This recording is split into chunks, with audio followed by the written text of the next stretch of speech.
147 స్థానాల్లో వైసీపీ గెలిచే అవకాశం ఉందని తేల్చిన టీడీపీ మొన్న సర్వేలో వస్తున్న ఫలితాలు చూసాం. ఇప్పుడు టీడీపీ ఇంటర్నల్ సమావేశంలో జరుగుతున్న వీడియోలో కూడా అదే కనిపిస్తుంది, వినిపిస్తుంది. రాష్ట్రంలో వైసీపీ దూసుకుపోతుంది. సీట్ల ప్రకటన దగ్గర నుండి ఫుల్ జోష్ కనిపిస్తోంది. ముందుగానే అభ్యర్థుల్ని ప్రకటించి ప్రతిపక్షాలకు షాక్ ఇచ్చింది వైసీపీ. అలాగే సామాజిక బస్ యాత్ర, వైఏపీ నీడ్స్ జగన్, ఆడదాం ఆంధ్ర వంటి కార్యక్రమాలు నిర్వహించి నిత్యం ప్రజలతో మమేకమైంది. రాష్ట్రంలో 4 చోట్ల నిర్వహించిన సిద్ధం సభలతో ఒక్కసారిగా ట్రెండ్ మారిపోయింది. వైసీపీ గెలుపు ఖాయమని తేలిపోయింది.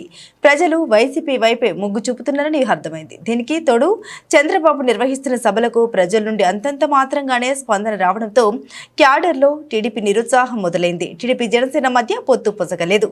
సీట్ల సర్దుబాటులో చిచ్చు చెలరేగింది. క్షేత్రస్థాయిలో క్యాడర్లో సమన్వయం కొరవడింది. టీడీపీ కూటమిలో తిరుగుబాటు బావుట మొదలైంది. సర్వేలు కూడా వైసీపీకి వస్తాయని తేలడంతో టీడీపీ ఆశలు ఆవిరైపోయాయి. టీడీపీ జనసేన మధ్య సీట్ల షేరింగ్లో చాలా చోట్ల విభేదాలు తలెత్తాయి. దీంతో సీట్ల ప్రకటనలో విపరీతమైన జాప్యం ఏర్పడింది. దీనికి తోడు 147 నియోజకవర్గాల్లో వైసీపీ ముందంజలో ఉందన్న వీడియో ఒకటి బయటకు లీక్ అయింది.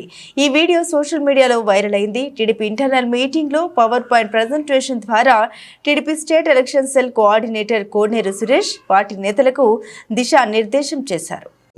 14లో మనకు 47.7 వచ్చింది, వాళ్ళకి 45.67.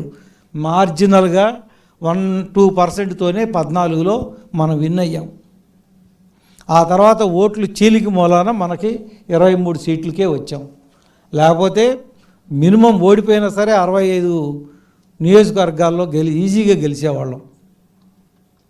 అందుకని మనం మీకు ఇప్పటికీ చెప్పదలుచుకుంది ఏంటంటే రాష్ట్రంలో 147 నియోజకవర్గాల్లో తెలుగుదేశం, జనసేన, బీజేపీ 3 కలిపితే ఓట్లకి వైసీపీకి ఓట్లకి మధ్య 5% గ్యాప్ ఉంది, అంటే 2% గ్యాప్ ఉంది.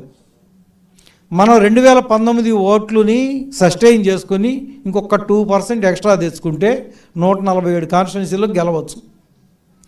28 కాన్స్టిట్యున్సీలు, ముఖ్యంగా కర్నూలు అండ్ కడప, అక్కడ తెలుగుదేశము, బీజేపీ, జనసేన కలిసినా కూడా వైసీపీకి మనకు వాళ్ళకి మధ్య గ్యాపు 10 లక్షల ఓట్లు తేడా ఉంది.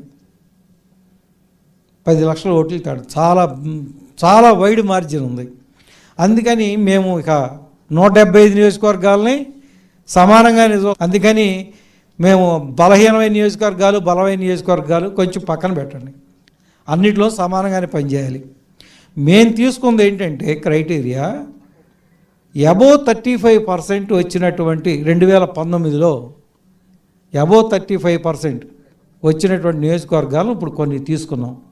ఇంకా ఈ 30 కాన్స్టిట్యున్సీలు కాకుండా ఇంకా అందరం పనిచేస్తానంటే